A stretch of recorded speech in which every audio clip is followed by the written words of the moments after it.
Informate en ecomedios.com. Seguinos en Twitter, @ecomedios1220.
Buenas tardes, son las 18:04. Esta es una nueva edición de Entre Ustedes y Nosotros, el programa de Jorge Enríquez. Jorge está llegando, llegará en un rato. Yo soy Osvaldo Pérez San Martino, los saludo. Vamos a tener un programa con distintos invitados.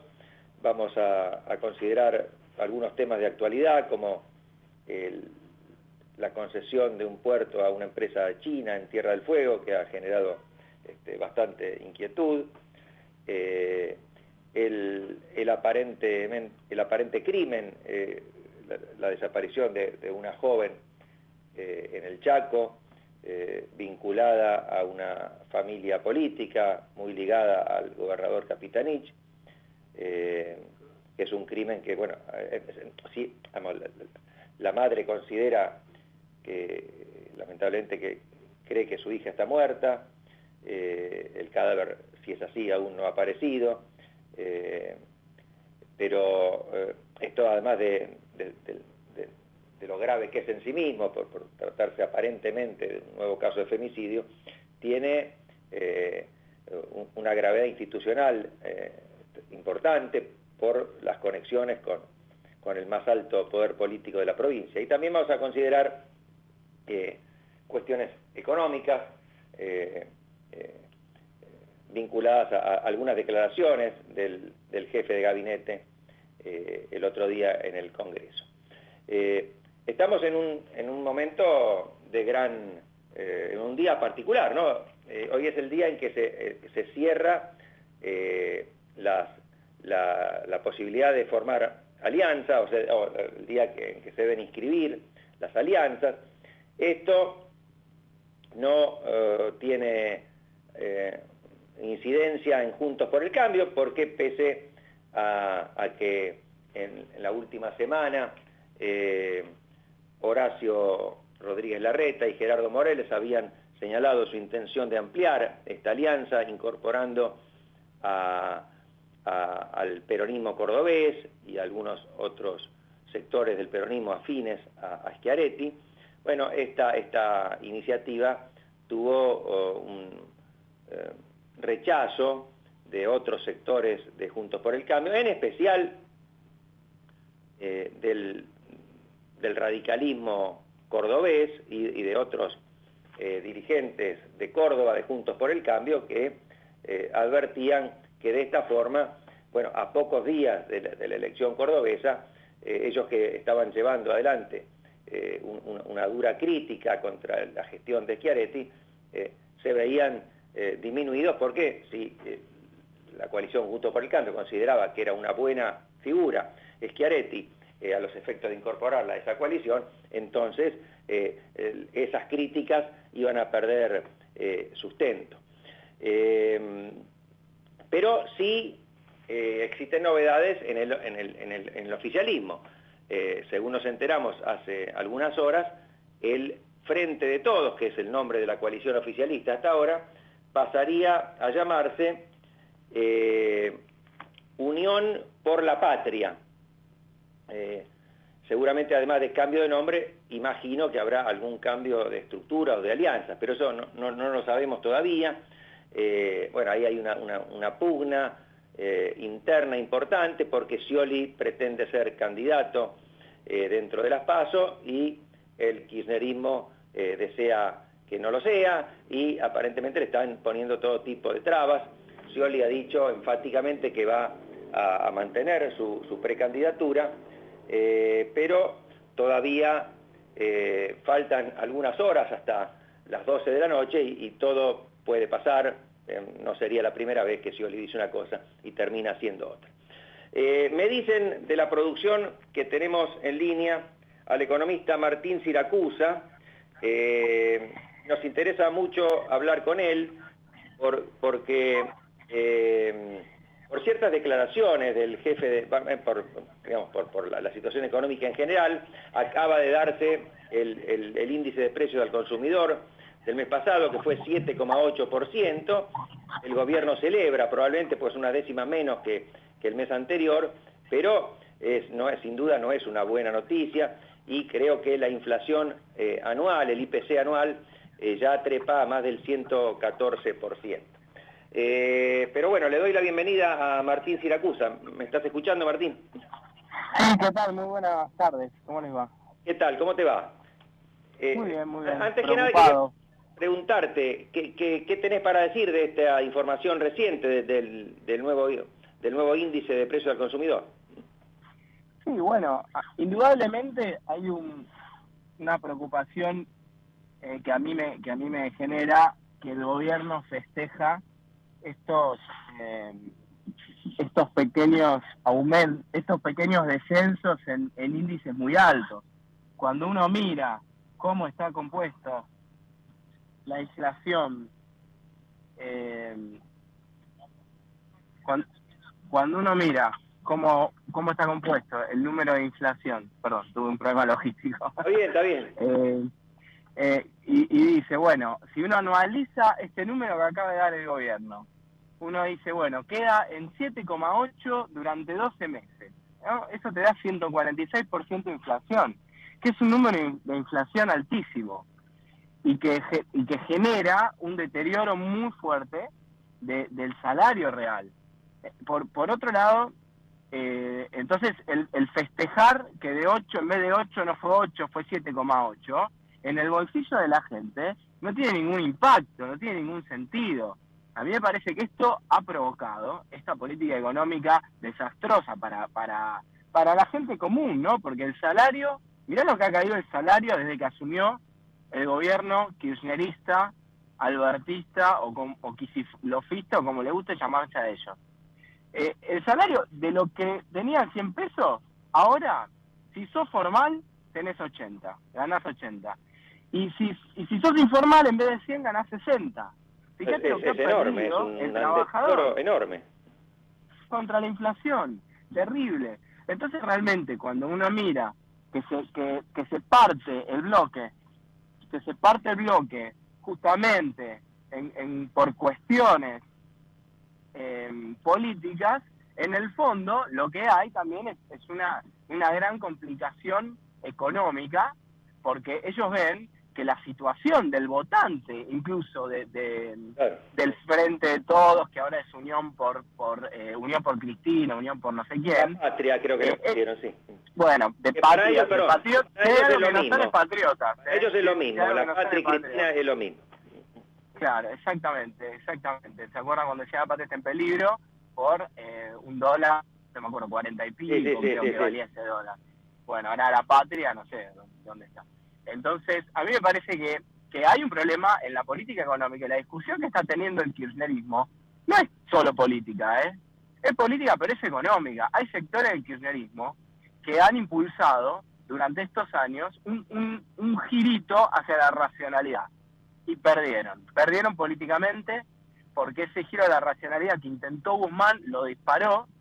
Massa decía, bueno, yo sí lo puedo hacer porque tengo poder político, y así terminó. Digamos, entonces ganó la irracionalidad por izquierda, si se quiere, este populismo por izquierda, que los valores de los alimentos han subido 125% en este tiempo, en un año. Van a subir más a partir de ahora, y están festejando que este mes dio un poco por debajo del promedio, que habrá que ver cuánto hay de eso en serio, porque la verdad es que yo creo que el INDEC hoy está midiendo sin duda todos los precios regulados, los precios justos, todos esos precios, y no una realidad de lo que le llega a la persona. ¿Vos tenés alguna duda en cuanto a la confiabilidad de las estadísticas del INDEC en ese sentido, como había en otra época? Porque en general ahora, dentro de todo lo malo y pésimo que tiene este gobierno, aparentemente los índices dan guarismos similares a los de las consultoras privadas. Bueno, ahora dieron por abajo. Pero dieron por abajo en este mes. Las consultoras privadas lo que intentan hacer es anticiparse a qué va a decir el INDEC. Cuando uno piensa, bueno, pero ¿cuál es la inflación de la gente? La inflación de la gente no es ninguna de todas estas, porque imagínate que el alquiler pesa digamos, en la estadística del INDEC un 3,4%, 3%, menos del 4%. El que paga alquiler, ¿cuánto paga? ¿50% de su sueldo? Sí. Un montón paga. Sí. Los medicamentos también están en un 3%. ¿Cuánto paga un jubilado de medicamentos? Muchísimo. Un montón. Muchísimo. Mi madre que todos los meses paga sumas enormes. Claro. Bueno, ahora los medicamentos subieron 10,1. Ese 10,1, si vos lo multiplicás, ¿no? por esa proporción tan chiquita de lo que calcula el INDEC, que una persona promedio puede comprar medicamentos, da un número muy chiquito. Ahora, si uno mira el bolsillo de su mamá, por ejemplo, con todo respeto, se vio mucho más afectado, porque subió un 10% un gasto muy fuerte que ha tenido. Ahora, entonces es muy relativo. Indudablemente lo que vos decías respecto de que no es solo el impacto económico, sino político, porque si bien los factores por los que las personas votan a determinados candidatos son múltiples y a veces contradictorios, sin duda uno que tiene un peso enorme es el poder adquisitivo. Eso podemos dar una idea bastante clara de hacia dónde va el voto o de dónde no va a ir por la evolución del poder adquisitivo. Y lo que vos me decías, que el que tiene empleo formal tiene un 80% de lo que ganaba y el empleo informal un 60%, indudablemente tiene una repercusión política inmediata. Seguro, hay un índice de la Universidad de Itela, si no me equivoco, que mide esto, y es impresionante cómo se correlacionan los momentos de bajo salario. Ahora, si es por eso, el gobierno hoy tiene que perder muchísimo, porque los salarios hoy reales están en el mismo nivel que lo que estaban en el año 2002, 2001. O sea, realmente hay un deterioro muy fuerte de la calidad de vida de la gente. Y fíjate que los rubros que más subieron son, durante todo este año, la comida, lo cual es preocupante. Pero además, ahora, este mes lo que está subiendo mucho es, por ejemplo, las salidas recreativas, el cine, el señor que se va al teatro o quiere ir a salir a comer afuera, usted tiene que ser millonario para salir a comer afuera. Eso es un poco el pensamiento que hay, ¿no? Porque es una inflación que tiene índices muy fuertes en los que quieren vivir mejor.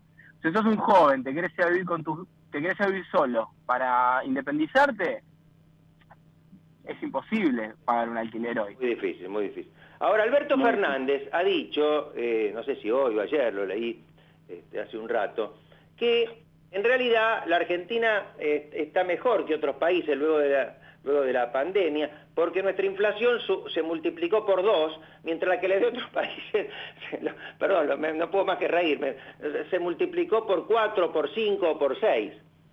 Claro, sí. Bueno, porque no pasó claramente, creo que en quinto grado de primaria, te enseñan cómo funciona la multiplicación.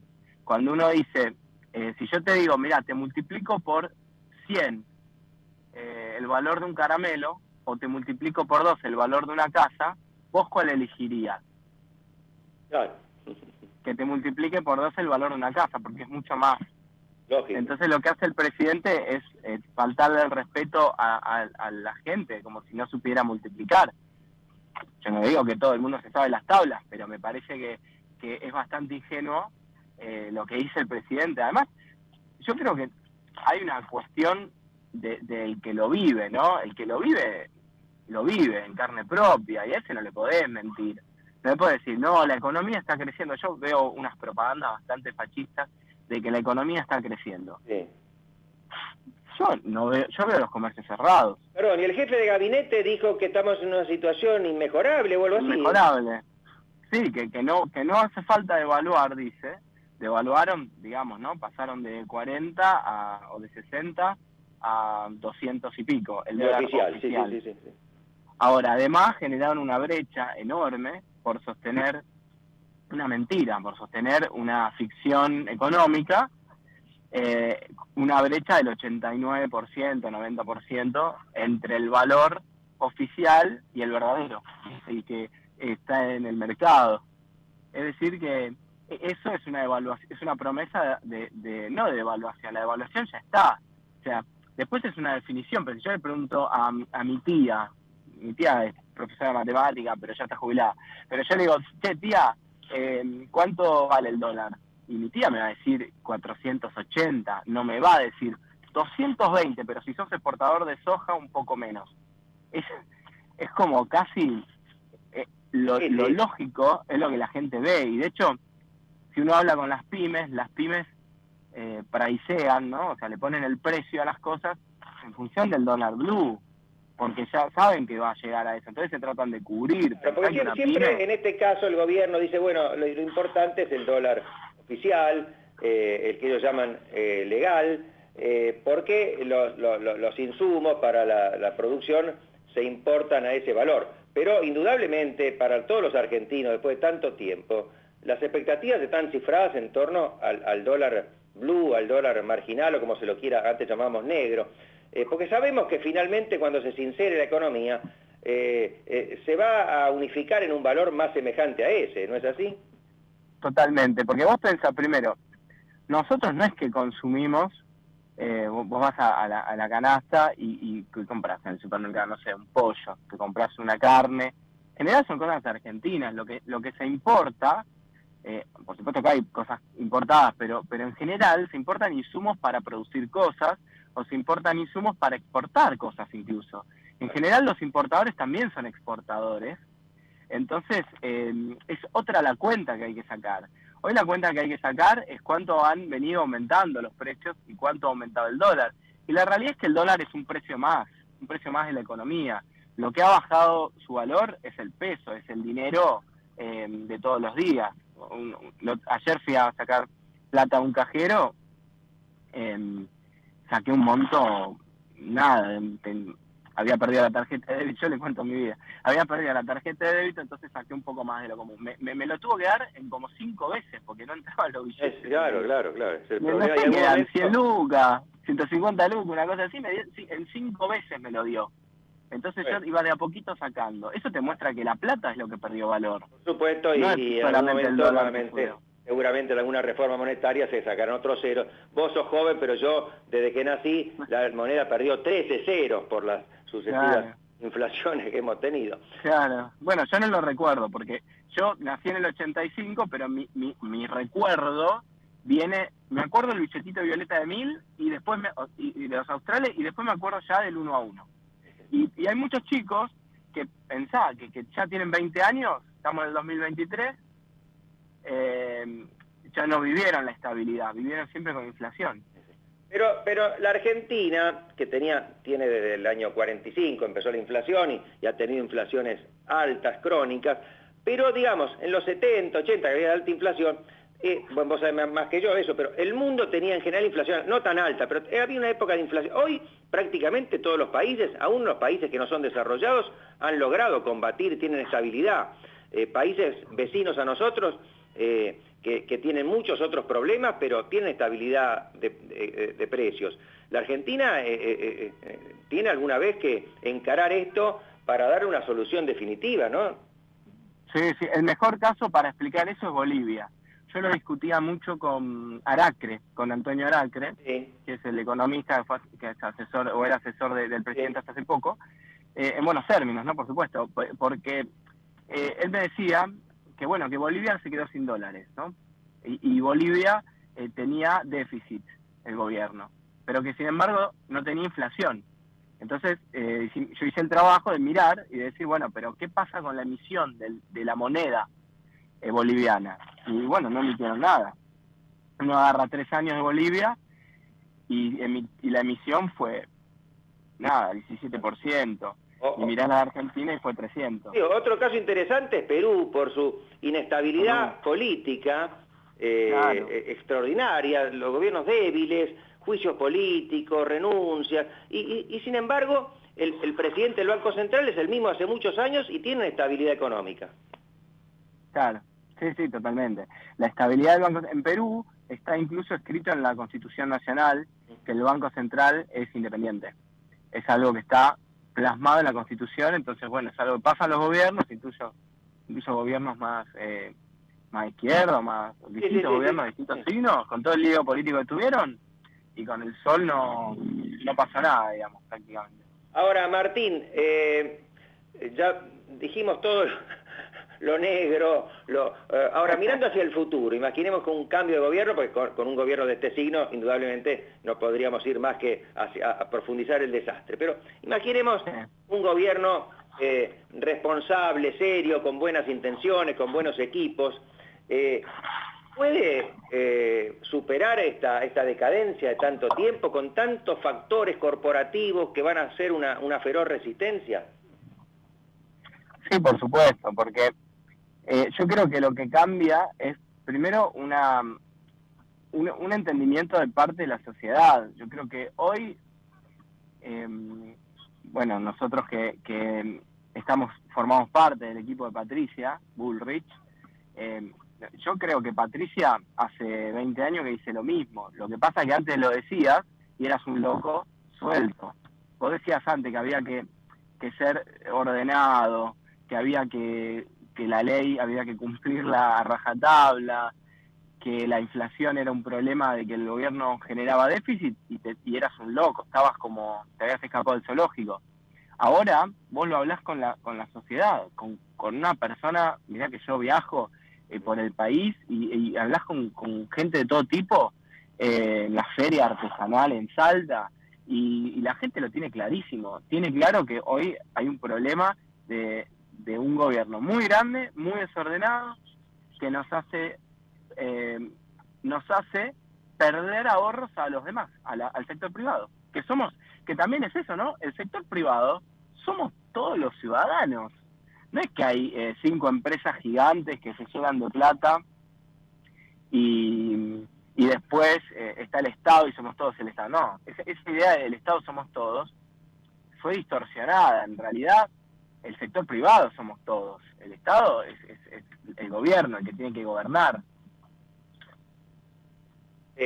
Vos ves, pareciera con este ligero retroceso que no, pero algunos agitan el riesgo de una hiperinflación. ¿Vos ves que sea posible o vamos a tener inflaciones altas pero no llegar a ese extremo? No, a ver, posible es porque esto se está espiralizando y si uno mira los números de otros momentos cuando hubo hiperinflaciones, tenés en un mes te aparece 150% interanual, al otro mes, o sea 10%, al otro mes te aparece 200, 300, 1000. Es decir, que la posibilidad está. Todo depende de las decisiones que tome este gobierno. Yo creo que si ganamos Juntos por el Cambio la PASO, eso ya va a traer tranquilidad en general a los mercados, pero del otro lado también tenés a Atila que arrasa todo, ¿no? Es decir, que vos pensás que tendría el efecto opuesto, en este caso, el resultado de las PASO al que tuvo en 2019. Sí. en aquel momento, claro, bueno, generó una 2019, enorme incertidumbre y sí. preocupación, y eso tuvo un reflejo financiero. Pero claro, sí, porque era esperable, ya se sabía lo que iba a hacer ese gobierno, y bueno, y también se sabe lo que haría Juntos por el Cambio si ganara las elecciones, que es algo mucho más pro producción, digamos. La verdad que el kirchnerismo no es pro producción, es antiproducción. Claro, Eso le ellos se dicen, llenan la boca, ¿no? Con la producción, con la matriz, no sé cómo decía, de producción. sí, No me acuerdo, ya era una frase que repetía de memoria Cristina Kirchner, creo que sin claro. entenderla. Pero evidentemente, claro, tuvieron inicialmente, digamos, 2003, 2004, 2005, 2006, por razones ajenas a ellos, ¿no? Por un contexto internacional, porque ya la mega devaluación había ocurrido. Sí, por varias razones hubo crecimiento esos años, pero y después se extendió, tuvo variaciones, pero hasta el 2011 más o menos, ¿no? Pero desde entonces la Argentina, digamos, no crea empleo genuino, está estancada, la inversión ha decaído, y sin eso no sé de qué producción pueden hablar. Sí, exacto. O sea, se ha frenado en el momento en el que el Estado llegó a prácticamente duplicarse. Porque es una cuenta, hay que visualizarlo como personas, ¿no? Si vos tenés 100 personas, de las 100 personas solamente trabajan, solamente en edad de trabajar están 22. Y de los 22, que eso es así en la Argentina, ¿no? De las 100 personas que tenés, 22 están en edad de trabajar o quieren trabajar. Después de ahí tenés solo 6 que trabajan en el sector privado, de 22. Entonces cuando dicen, no, pero en Argentina no hay desempleo, no, bueno, pero no hay desempleo en Argentina en parte porque la gente no busca laburo. Claro. Pero si vos agarrás a la gente que hoy no busca laburo porque considera que no hace falta trabajar y la pones a buscar trabajo, el desempleo se te va a 17, 18%. ¿Los planes sociales se consideran empleo, los efectos estadísticos? Los planes sociales, algunos sí, otros no, pero lo que generan es que cuando la pregunta te digo, pero estás buscando trabajo, me decís que no sos un desempleado. Claro, no sos más un desempleado. Entonces no cuenta directamente. Martín, bueno, muchísimas gracias. Tenemos en cuenta para alguna otra oportunidad muy claro todo lo que nos dijiste, y bueno, nos quedamos luego del diagnóstico descarnado que hiciste con la esperanza de que esto pueda cambiar en poco tiempo. Sí, sin duda. Yo creo que los argentinos tienen un gran potencial, así que sin duda que vamos a lograr cambiar la Argentina rápidamente, haciendo las cosas que hay que hacer, sin miedo y sin dejar que nos asusten. No hay que tener miedo. Me parece que esa es la clave. Bueno, perfecto. Muchísimas gracias. Hasta luego. Hasta luego. Muchas gracias. Vamos a una pausa.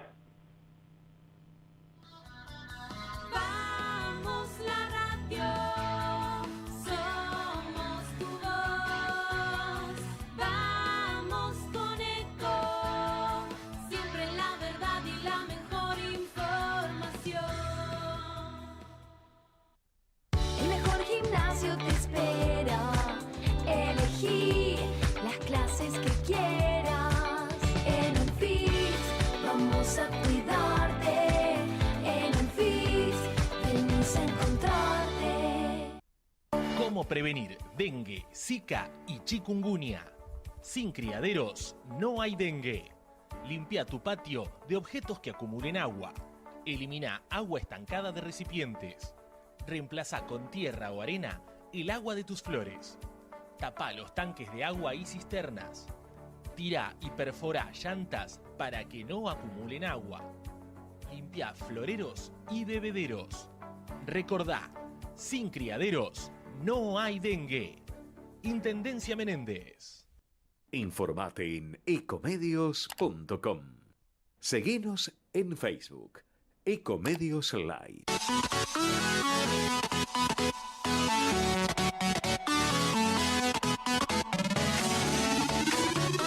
Escribanos en tu ciudad. Nuestro consejo es prevenir problemas. Colegio de Escribanos de la Ciudad de Buenos Aires. Consejo Federal del Notariado Argentino. El Colegio Profesional Inmobiliario auspicia este programa. Colegio Profesional Inmobiliario, cada vez más profesionales. ¿Conocéis los planes de salud de Andar, la obra social de los viajantes vendedores? Planes para empleados en relación de dependencia, monotributistas y particulares. Solicita un asesor comercial al 0810-345-0184.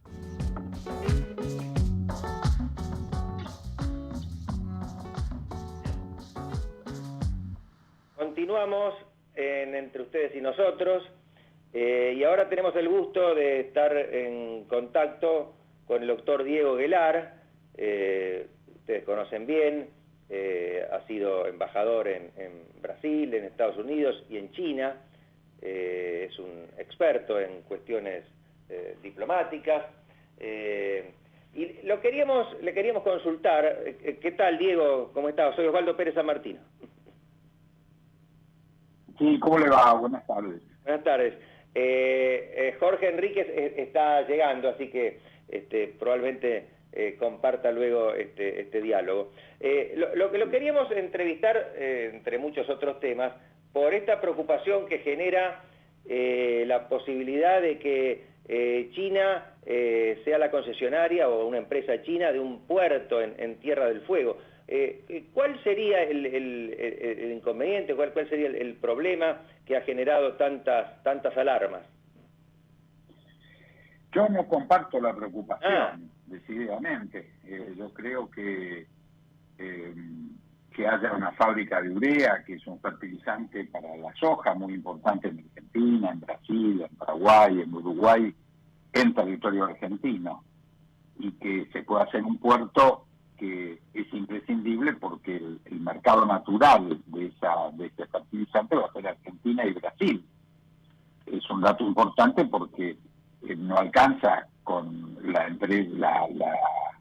planta de Profértil que está en Bahía Blanca, así que tenemos que importar mucho fertilizante, tanto Argentina como Brasil. O sea, tener una fábrica que lo haga en territorio argentino, que genere empleo, impuestos, etcétera. Es lógico que lo haga en Tierra del Fuego porque está el gas ahí, la urea se hace centralmente con gas, y el puerto es una necesidad para justamente transportarla a Brasil. Es decir, sería muy difícil hacerlo por tierra desde Tierra del Fuego, que es además una zona franca, por lo tanto se le facilitan las importaciones a Brasil. Es una zona franca reconocida en los acuerdos del Mercosur, o sea que es una inversión. Yo no sé por qué vamos a desestimar inversiones que vengan de China o de Brasil, que son nuestros dos socios más importantes en el mundo. Entonces yo la verdad siento mucho que hoy, por motivos de que Argentina no se pueden hacer inversiones, por motivos cambiarios, de inflación, de riesgo país, esto no ocurra, pero tener una prevención o tener el miedo, generar toda una historieta alrededor de esto, yo creo que es equivocado. He escuchado a algunos dirigentes, inclusive de vinculados a Juntos por el Cambio, tener algún temor sobre una especie de cesión de soberanía y que China a través de esto estaría... No, pero todo eso es historieta, no importa quién la consuma o quién la divulgue.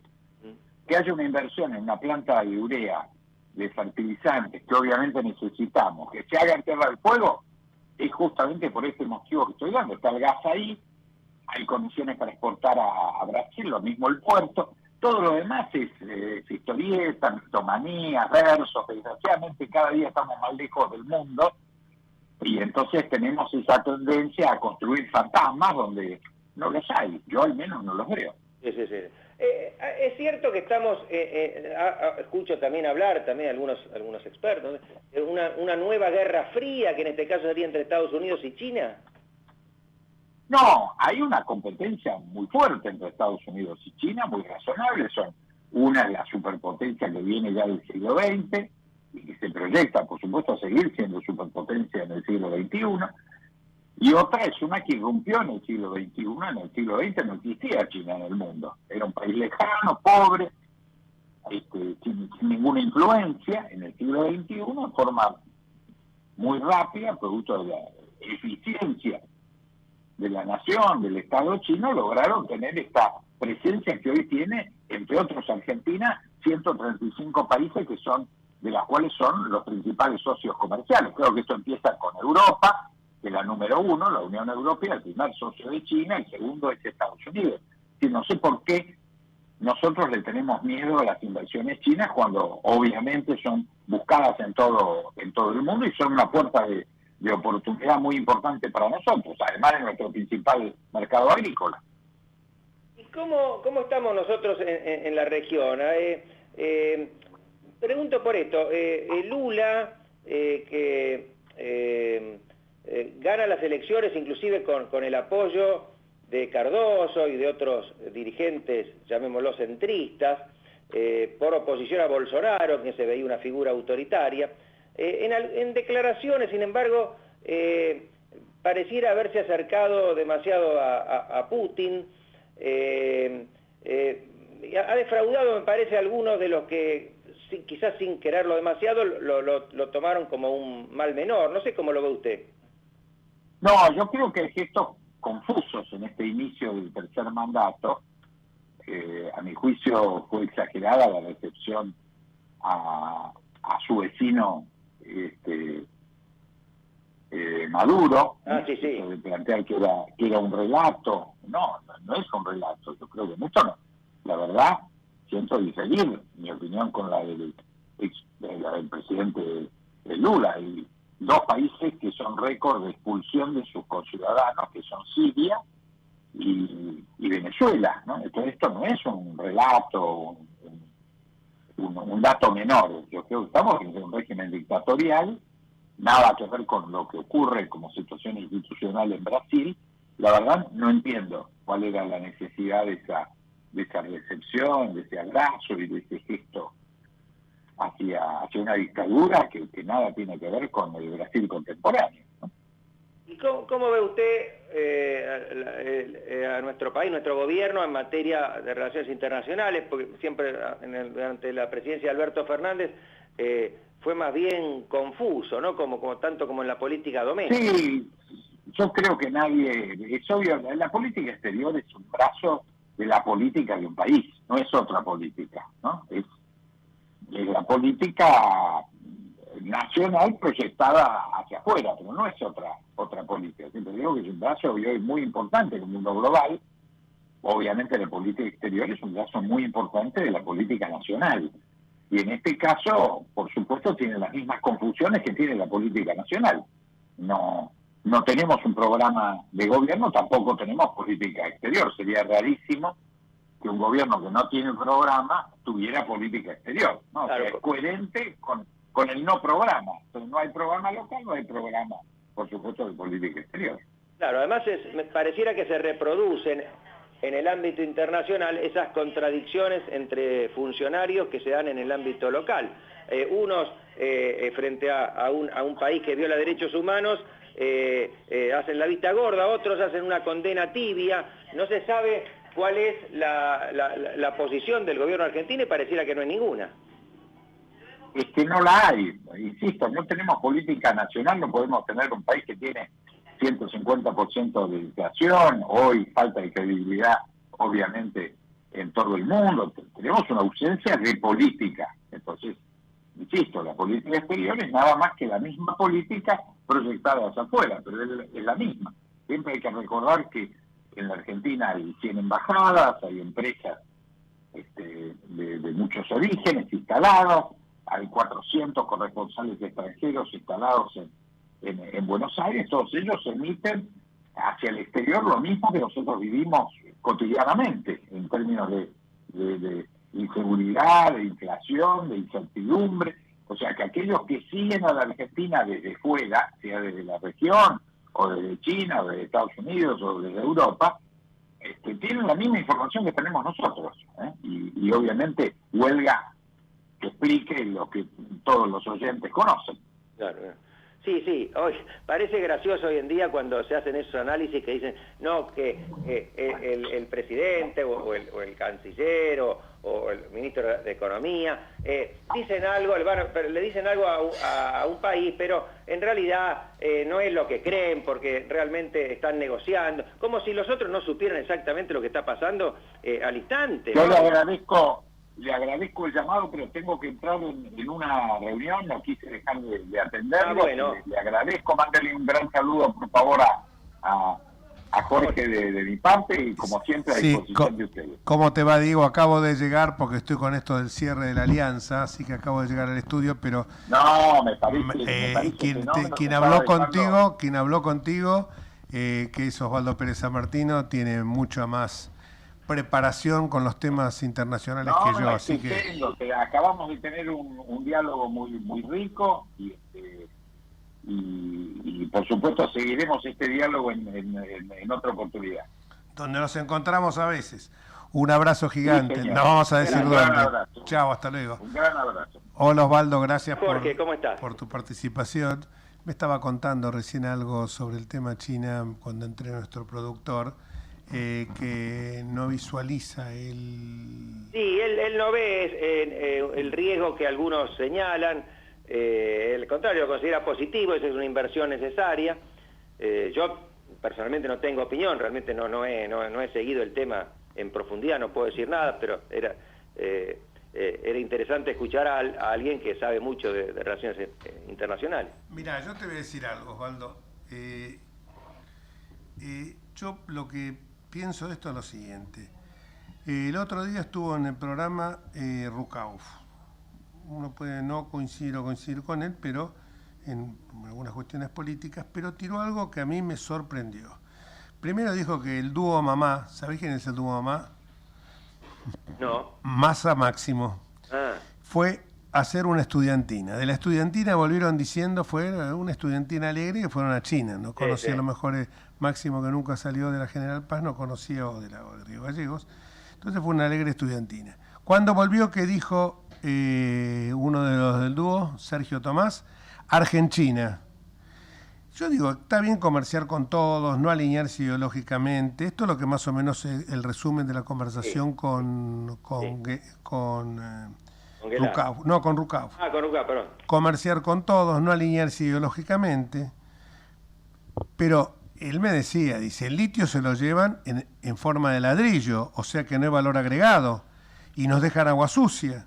El único ganador de la gira ha sido China, 10.000 millones de dólares en yuans, y el interés es el doble que nos cobra el Fondo Monetario Internacional. Ahora, si vos me decís que los campeones de la soberanía económica, de la soberanía política, ideológica, etcétera, son estos señores,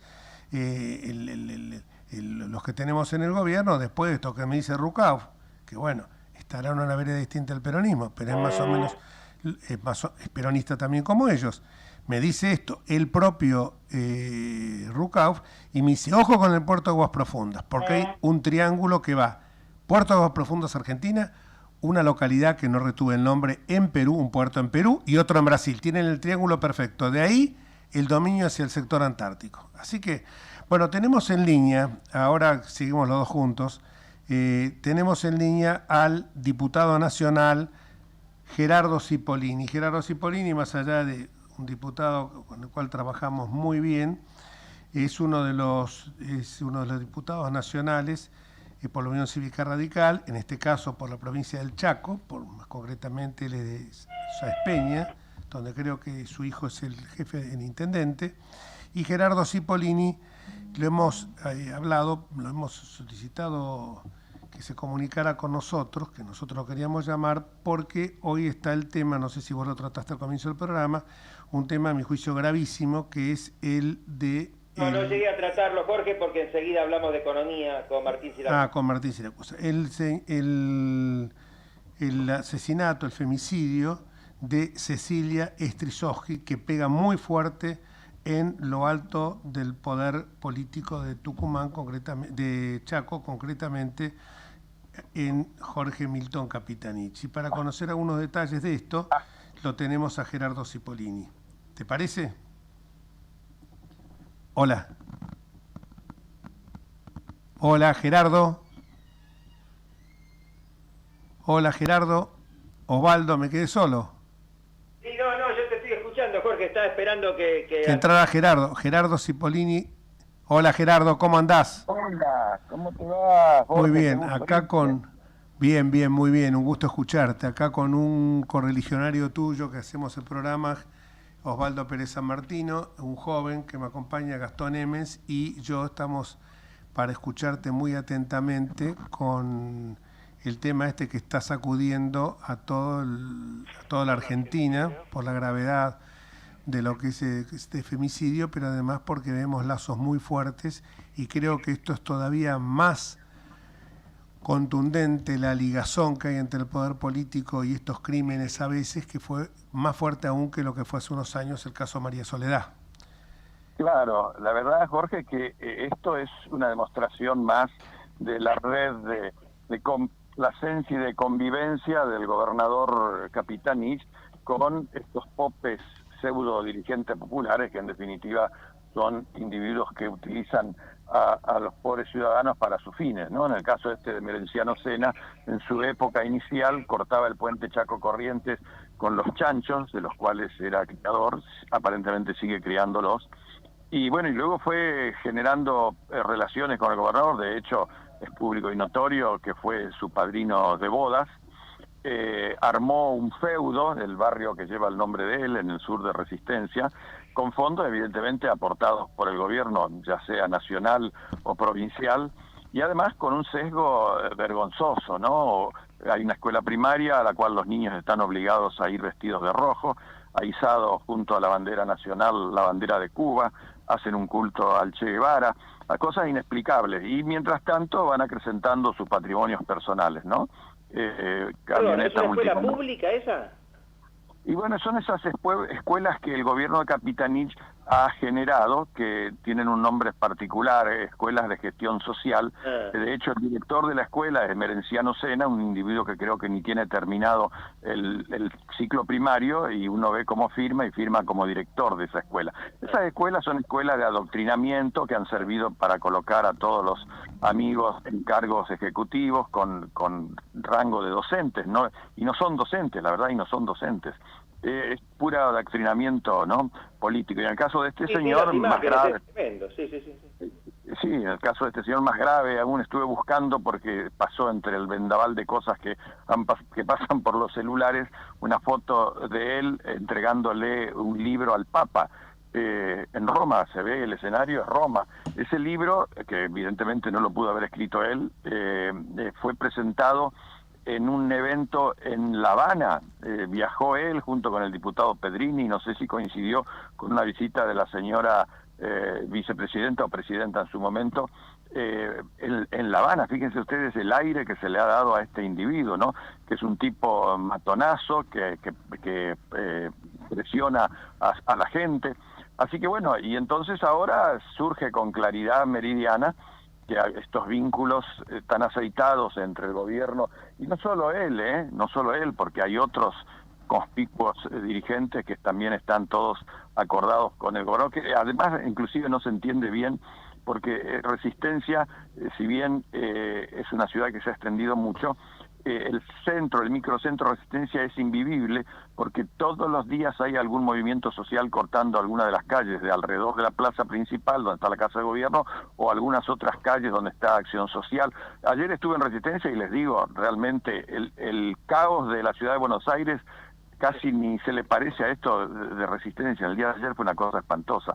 Así que bueno, no sé, hablaba con mi hijo, Jorge sabe que mi hijo es el actual intendente de la ciudad, mi hijo Bruno, y él sostiene que por más que los medios nacionales están exponiendo con toda crudeza esta realidad, él no cree que esto erosione el caudal electoral de Capitanich, que tiene un voto cautivo muy significativo.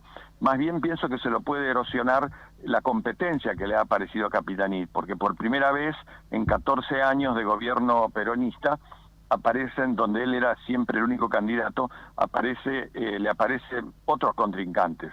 El exgobernador Domingo Pepo, con una campaña muy poco notoria, pero dicen que ahí está, en la línea de largada.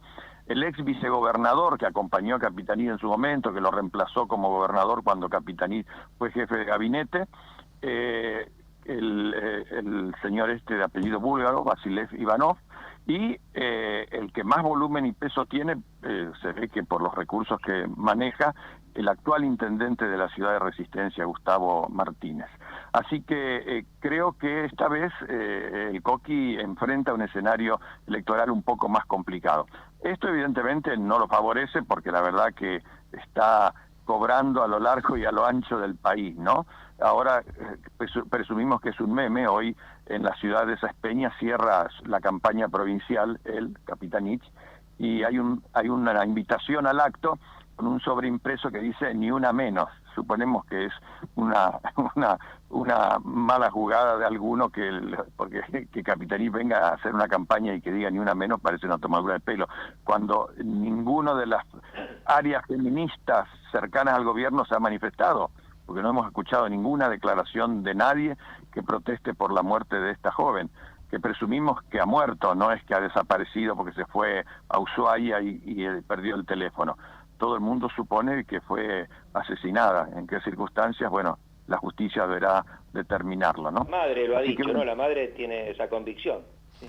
Y la abogada de ella, de la familia, que es tía de la víctima, señaló en el día de ayer, y un abogado de allá, que creo que es hoy habló por radio, el doctor Edgardo Reguera, que es también de tu ciudad, dijo lo mismo. La verdad que que justamente lo conocí por vos, y la verdad que es un tipo muy sólido como abogado, y señaló que bueno, la carátula fue cambiada, ya no es más búsqueda de personas, sino que ya ahora es femicidio. Ahora, lo curioso es que no creas que a lo mejor sea un meme. Te explico por qué, Gerardo. Porque hoy escuché hablar en un acto a Capitanich, y que habló también de ni una menos, pero tuvo tan poca empatía con la víctima y con los familiares de la víctima que ni siquiera la nombró una sola vez. Y creo que ahora 8:30, dentro de 1 hora y media y un poquito más, va a haber una marcha en Resistencia, y pedía a la madre en distintas ciudades del país. Esto yo no creo, yo pienso como vos. Lo que pasa es que a veces uno se pregunta cómo puede ser que estos gobiernos feudales estén tanto tiempo entronizados en sus lugares. Uno dice, está bien que los gobernadores gastan sin recaudar y entonces reciben una frondosa coparticipación que en algunos casos llega hasta el 80% de gasto público. Esto no es, esto no es federal. Somos los cuartos, ¿eh? Claro. Porque en el Chaco es la cuarta provincia en materia de la recepción de fondos coparticipables y además de fondos discrecionales, porque la obra pública que ha hecho Capitanich en todos los pueblos prácticamente no tiene antecedentes, ¿eh? Y al pueblo que uno vaya va a encontrar que hizo pavimento, sala de primer auxilio, comisaría, juzgado de paz. El problema es que la gestión de Capitanich es muy mala. Vos vas al hospital de acá de Saspeña y no hay ningún calmante, no hay ningún antibiótico, no hay reactivos para hacer análisis de cualquier tipo. Los médicos se van a otras provincias porque los salarios son muy malos, la policía se queja porque no tiene recursos ni combustible para los móviles, o sea que realmente la gestión de él es muy mala, por más que él ha hecho mucha obra pública, pero evidentemente no está cosechando lo que imagina que va a cosechar, porque fíjate vos, hay un acueducto que está en construcción, ya ni quiero pensar desde cuándo. Cuando vino Néstor Kirchner prometió el acueducto, la inmediata construcción del acueducto en el año 2004, fíjate vos dónde estamos y el acueducto todavía no se terminó, y con la particularidad que Saspeña, que ahora está siendo abastecida por el nuevo acueducto, desde el año 82 recibíamos agua por un viejo acueducto, viejo, a partir del 82 fue construido, desde mitad de diciembre el agua que llega a nuestros hogares es turbia, vulnerando los principios básicos de la calidad del agua, ¿no? Inolora, insípida e incolora. Bueno, esta viene con una carga de turbiedad que tampoco, si dejas el vaso que toda la noche quieto, imaginando que al otro día lo vas a encontrar sedimentado, no, se mantiene en suspensión eso, con lo cual la gente no puede tomar. El que no tiene más remedio tiene que tomarla, pero el auge de la venta de agua en bidones acá es una cosa tremenda. Y además Capitanich le metió 2 aumentos, a la luz y al agua, del 300% en promedio. Eso sí ha generado una resistencia y un malestar tremendo de la gente,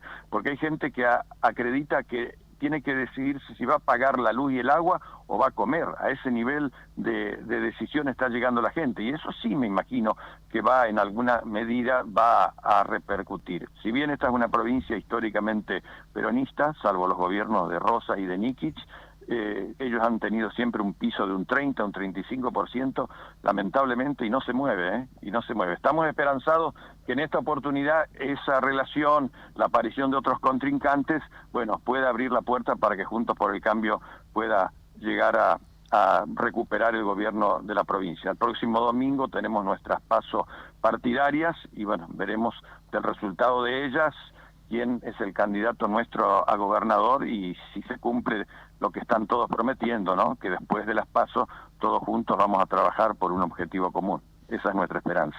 Bueno, ojalá tengamos muchísima suerte y bueno, y todos vamos a trabajar, que la unidad de Juntos por el Cambio está garantizada, así que que no alienten el Frente de Todos, o no sé ahora qué nombre le pusieron, por la patria. No Unión por la Patria. Unión por la Patria, que no alienten la esperanza que nos vamos a separar, porque incluso, bueno, yo me acabo de enterar, bueno, ya me habían dicho, pero acabo de enterar porque me llegó recién, que hay un órgano de la Alianza, esto te lo comento a vos y Osvaldo, que no lo sabe tampoco, un órgano de la Alianza, de la Unión de los 4 partidos, que está integrado, bueno, tengo el honor de, juntamente por el lado yo de Patricia y Machiavelli por el lado de Rodríguez Larreta, de integrarlo en nombre del PRO. En nombre de la UCR va a estar Gerardo, y no me acuerdo quién es el otro, Gerardo, y creo que era Tunesi de Mendoza, y en nombre de, bueno, de la coalición cívica Oliveto y Ferraro, y en nombre del peronismo republicano Franco y Piqueto, obviamente.